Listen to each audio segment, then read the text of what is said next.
வணக்கம், welcome to Tamil English corner. So இன்னைக்கு வீடியோவில் என்ன பண்ண போகிறோம் அப்படின்னா, நம்ம துணி துவைக்க போகிறோம். துணி துவைக்கிறது அப்படின்ற ப்ராசஸ் வந்து எப்போதுமே என்னென்னா நடந்துகிட்டே தான் இருக்கும். அதுக்கு வந்து ஒரு எண்டு கார்டே கிடையாது. ஸோ அது மாதிரி நம்ம துணி துவைக்கிறப்ப என்னென்ன சென்டென்சஸ்லாம் நம்ம வந்து இங்கிலீஷில் பேசலாம் அப்படிங்கிறத தெரிஞ்சுக்கலாமா? ஓகே, ஃபஸ்ட்டு என் துணி அழுக்காக இருக்குது. என் துணி அழுக்காக இருக்குது அப்படின்னு நம்ம சொல்லுவோம் இல்லையா? எனது ஆடை அழுக்காக உள்ளது. இது எப்படி இங்கிலீஷில் சொல்லலாம்? My clothes are dirty. My clothes are dirty. இப்போ துணி வந்து அழுக்காக இருக்குது, அது துவைக்கலாமா? நான் என் துணியை துவைக்கணும். நான் என் துணியை துவைக்கணும். I need to wash my clothes. I need to wash my clothes. என் துணியை துவைக்கணும் அப்படிங்கிறது முடிவு பண்ணிட்டோம்.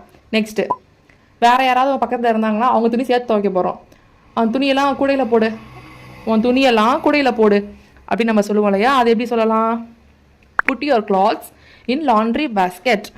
Put your clothes in laundry basket. Laundry அப்படின்னா சலவை அப்படின்னு அர்த்தம். பேஸ்கெட் அப்படின்னா கூடைன்னு அர்த்தம். Put your clothes in laundry basket. இதுவே நீங்கள் வந்து ஒரு டப் இருக்குது, அந்த டப்பில் போட சொல்கிறீங்க அப்படின்னா எப்படி சொல்லலாம்? Put your clothes in tub. அவ்வளோதான். என் சட்டையில் கரை உள்ளது. என் சட்டையில் கரை உள்ளது. என் சட்டையில் கரை இருக்குது அப்படின்னு நம்ம சொல்லுவோம் இல்லையா? அது எப்படி சொல்லலாம்? There is a stain on my shirt. There is a stain on my shirt. Stain அப்படின்னா கரை அப்படின்னு அர்த்தம். துணியை ஊறவை. துணியை ஊறவை. Soak the clothes. Soak the clothes. Soak அப்படின்னா ஊற வைக்கிறது, ஊறுறது அப்படின்னு சொல்லி அர்த்தம். இப்போ துணியை ஊற போட்டோமா? வெள்ளை சட்டை தனியாக நம்ம போய் போடுவோம். ஏன்னா வந்து கலர் ட்ரெஸ்ஸோட போட்டோம் அப்படின்னா சாயம் ஒட்டிக்கும். அப்போ வெள்ளை சட்டையை தனியாக எடுத்து வை அப்படின்னு நம்ம சொல்லுவோம் இல்லையா? வெள்ளை சட்டையை தனியாக இடு. அது எப்படி சொல்லலாம்? Separate the whites from the colours. Separate the whites from the colours. Separate அப்படின்னா பிரிக்கிறதுன்னு அர்த்தம். வெள்ளை தனி தனியாக பிரி அப்படின்னு சொல்கிறத separate the whites from the colours அப்படின்னு சொல்லலாம். துணியை ஊற வச்சுட்டு இருக்கேன். உங்கள் வீட்டில் கேட்குறாங்க என்ன பண்ணிகிட்டு இருக்க அப்படின்ட்டு. துணியை ஊற வச்சிட்ருக்கேன் அப்படின்னு நம்ம சொல்லுவோம் இல்லையா? அதை எப்படி சொல்லலாம் இங்கிலீஷில்? I am soaking the clothes. I am soaking the clothes. Soap தூள் சேர்த்துக்கோ. சோப்பு தூள் சேர்த்துக்கோ. துணி துவைக்க போகிறோம், ஊற வைக்கிறோம் அப்படின்னாலே கண்டிப்பாக என்ன பண்ணுவோம்? நம்ம சோப்பு தூள் சேர்த்து தான் ஊற வைப்போம். அதை எப்படி சொல்லலாம்? Add some detergent. Add some detergent.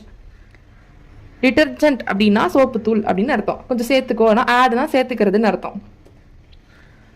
போர் சம் லிக்விட்.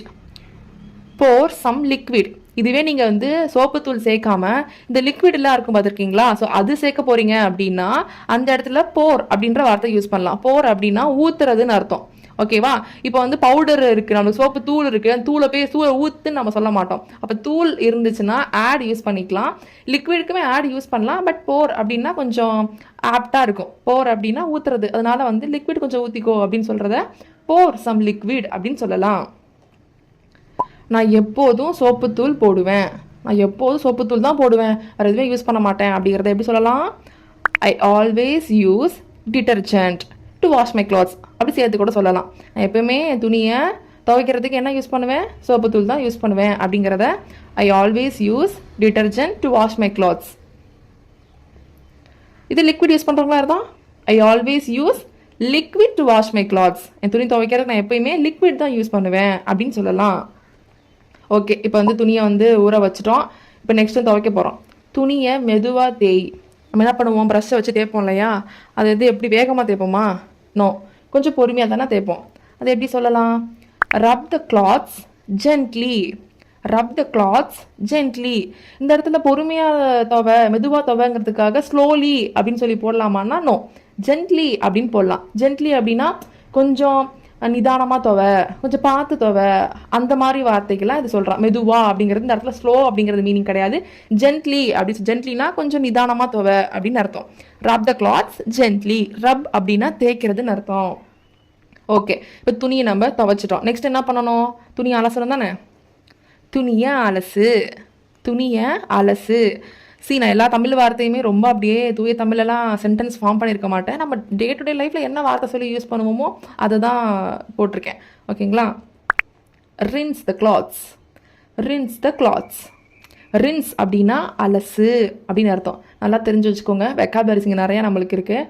சோக் அப்படின்னா ஊற வைக்கிறது, ரின்ஸ் அப்படின்னா அலசுறது. ரின்ஸ் த கிளாத்ஸ்னால் துணியை அலசு அப்படின்னு அர்த்தம். மறுபடியும் துணியை அலசணும் போல், அந்த ஒரு வாட்டி அலசுனதில் வந்து சோப்பு தூள் ஒழுங்காக போகலை அப்படின்னா இன்னொரு தடவை நம்ம அலசுவோம் இல்லையா, அதை எப்படி சொல்லணும் அப்படின்னா இங்கிலீஷில் the cloths need another rinse.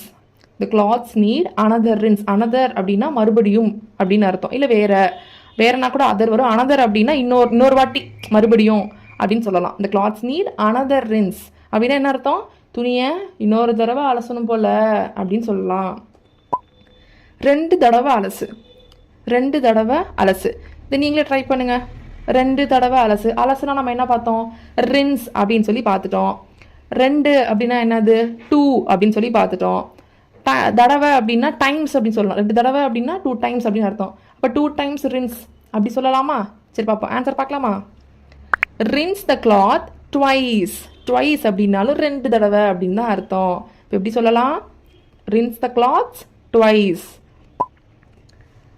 நல்ல தண்ணியில் அலசு, நல்ல தண்ணியில் அலசு. சில பேர் வீட்டில் உப்பு தண்ணி வளரான். ஸோ இப்போ வந்து என்ன பண்ணுறோம், நம்ம நல்ல தண்ணியில் வந்து அலசு, இல்லைனா ட்ரெஸ் ஏதாவது ஆகிடும் அப்படின்னு நம்ம சொல்கிறோம். அது எப்படி சொல்லலாம்? ட்ரை பண்ணுங்கள். Rinse the clothes in clean water. Rinse the கிளாத்ஸ்னால் துணி அலசுறது, நல்ல தண்ணி அப்படின்னா க்ளீன் வாட்டர், அவ்வளோதான். Rinse the clothes in clean water. ஓடுற தண்ணியில் அலசிட்டு இருக்கேன். இது ரொம்ப முக்கியமானது. ஓடுற தண்ணியில் அலசிட்டு இருக்கேன். ஃபார் எக்ஸாம்பிளுக்கு இப்போ நீங்கள் வந்து பைப்பை வந்து திறந்து விட்டுட்டு அதில் அலசிட்டு இருக்கீங்கன்னு வச்சுக்கோங்களேன். தனியாக தண்ணி எடுத்து பக்கெட்டில் வச்சு அப்படி அலசாமல் தண்ணியை திறந்து விட்டு அப்படியே அலசுறீங்க அப்படின்னா அதை எப்படி சொல்லலாம்? I am rinsing the clothes under running water. அதாவது ஓடுற தண்ணி அப்படின்னா ரன்னிங் வாட்டர்னு சொல்லலாம். I am rinsing the clothes under running water. ஓடுற தண்ணியில் அலசிட்டு இருக்கேன் அப்படிங்கிறத இப்படி சொல்லலாம். ஓகே, இப்போ நம்ம அலசி முடிச்சிட்டோம். இப்போ நெக்ஸ்ட் என்ன பண்ண போகிறோம்? துணியை புளிஞ்சு தானே காய வைப்போம். இப்போ புளியலாமா? துணியை புளி அப்படின்னு சொல்கிறத எப்படி சொல்லலாம்? ஸ்குவீஸ். ஸ்குவீஸ் த கிளாத்ஸ் அப்படின்னா துணியை புளின்னு அர்த்தம். ஸ்குவீஸ் அப்படின்னா புளியறது. ஃபார் எக்ஸாம்பிளுக்கு லெமனை புளியறது கூட ஸ்குவீஸ் த லெமன் அப்படின்னு தான் நம்ம சொல்லுவோம். வெக்காபுலரிஸ்லாம் நோட் பண்ணிக்கோங்க, எந்த வார்த்தையை எங்கெங்கே யூஸ் பண்ணணும் அப்படிங்கிறத. நெக்ஸ்ட், இப்போ துணியை வந்து புளிஞ்சாச்சு. நெக்ஸ்ட் என்ன பண்ண போகிறோம்? கொஞ்சம் நேரம் அப்படியே வளரட்டும் அப்படின்னு வைப்போம் இல்லையா? துணியை உலர வைக்கணும் அப்படின்னு சொல்லுவோம் இல்லையா? அது எப்படி சொல்லலாம்? Hang the clothes to try. Hang the clothes to try. Okay, இப்போ காஞ்சிடுச்சு. நெக்ஸ்ட் என்ன பண்ண போகிறோம்? கொடியில் போய் காய போட போகிறோம். கொடியில் காய போடு, கொடியில் காய போடு. இது எப்படி சொல்லலாம்? Put clothes on clothes line to dry. அதாவது நல்லா தெரிஞ்சுக்கோங்க, கொடியில் காய வைக்கிறது அப்படின்னா அந்த கம்பி மாதிரி இருக்கும் இல்லையா, அது இங்கிலீஷில் என்ன சொல்லுவாங்க அப்படின்னா கிளாத்ஸ் லைன் அப்படின்னு சொல்லுவாங்க. என்ன பண்ண போகிறோம்? அதில் போய் போட போகிறோம்.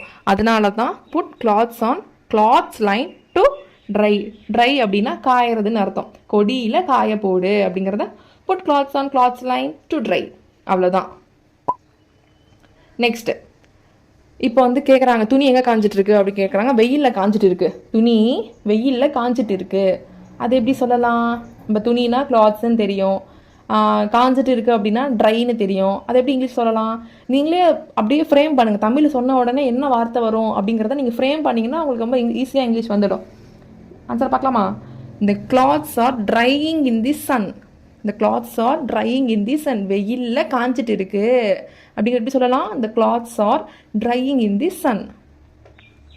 ஓகே, இப்போ துணி காஞ்சிடுச்சு. அதை எப்படி சொல்லலாம்? துணி காஞ்சிடுச்சு எப்படி சொல்லலாம்? இந்த clothes are dried. Dried dried ட்ரைன்னு இருந்தது ஏன் ட்ரைடுன்னு மாறி இருக்கு? ஏன்னா முடிஞ்சிருச்சு, காஞ்சிடுச்சு. அப்போ என்ன சொல்லணும்? அதை ட்ரைடுன்னு சொல்லணும். ஓகே, இப்போ காஞ்சது என்ன பண்ணணும்? மடிக்கணும். இப்போ யாராவது கேட்குறாங்க என்ன பண்ணுற அப்படின்னு கேட்குறாங்க. துணி மடிச்சுட்டு இருக்கேன் அப்படின்னு நம்ம சொல்லுவோம் இல்லையா? அது எப்படி சொல்லலாம்? I am folding the clothes. I am folding the clothes. Folding அப்படின்னா மடிக்கிறது அப்படின்னு அர்த்தம். நெக்ஸ்ட்டு, துணியை மடி. துணியை மடி. யாராவது நீ சொல்கிறீங்க துணியை மடி அப்படின்னு நம்ம சொல்கிறோம் இல்லையா? அது எப்படி சொல்லலாம்? நம்ம என்ன பார்த்தோம்? மடிக்கிறது அப்படின்னாலே ஃபோல்டுன்னு பார்த்தோம். அப்போ என்ன பண்ணலாம்? ஃபோல்டு த கிளாத்ஸ் அப்படின்னு சொல்லலாமா?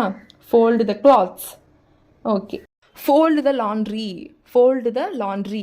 நான் ஸ்டார்டிங்லேயே சொன்னேன், லாண்ட்ரி அப்படின்னாலும் சலவை அப்படின்னு தான் அர்த்தம், கிளாத்ஸ் அப்படின்னு தான் அர்த்தம் அப்படின்ட்டு. ஸோ ஃபோல்டு த லாண்ட்ரி அப்படின்னாலும் துணியை மடி அப்படின்னு தான் அர்த்தம். ஓகே. மடித்த துணியை அடுக்கி வை. மடித்த துணியை அடுக்கி வை. துணிலாம் மடித்து வச்சிட்டோம், அது ஷெல்ஃபில் அடுக்கி வைப்போம்ல, இல்லைனா ஏதாவது வார்ட்ரோப் இருந்துச்சுன்னா அங்கே அடுக்கி வைப்போம், பீரோவில் அடுக்கி வைப்போம். ஸோ இந்த மாதிரிலாம் சொல்லுவோம் இல்லையா, அது எப்படி சொல்லலாம்? அரேஞ்ச் தி ஃபோல்டட் கிளாத்ஸ் இன் த வார்ட்ரோப். ஃபோல்டட் கிளாத்ஸ் அப்படின்னா மடித்து வைத்த துணி அப்படின்னு அர்த்தம். மடித்த துணியை அடுக்கி வை அப்படிங்கிறத அரேஞ்ச் தி ஃபோல்டட் கிளாத்ஸ் இன் தி வார்ட்ரோப். அரேஞ்ச் அப்படின்னா அடுக்கி வைக்கிறதுன்னு அர்த்தம். எங்கே அடுக்கி வைக்கிறது? இன் தி வார்ட்ரோப் அப்படின்னு சொல்லலாம். இல்லைனா நீங்கள் ஷெல்ஃப் இருந்துச்சுன்னா இன் ஷெல்ஃப்னு சொல்லலாம். எங்கே வேணாலும் உங்களுக்கு எப்படி வேணுமோ அந்த வேர்டுக்கு பதிலாக உங்களுக்கு என்ன வார்த்தை வேணுமோ அந்த வார்த்தையை நீங்கள் போட்டுக்கிட்டிங்கன்னா அவ்வளோதான். வாஷிங் மிஷின் ஓடிட்டு இருக்குது. ஓகேவா, நீங்கள் வந்து துணியை வந்து கையில் துவைக்காமல் வாஷிங் மிஷினில் வந்து போட்டிருக்கீங்க. வாஷிங் மிஷின் ஓடிட்டுருக்கு அப்படிங்கிறத எப்படி சொல்லலாம்?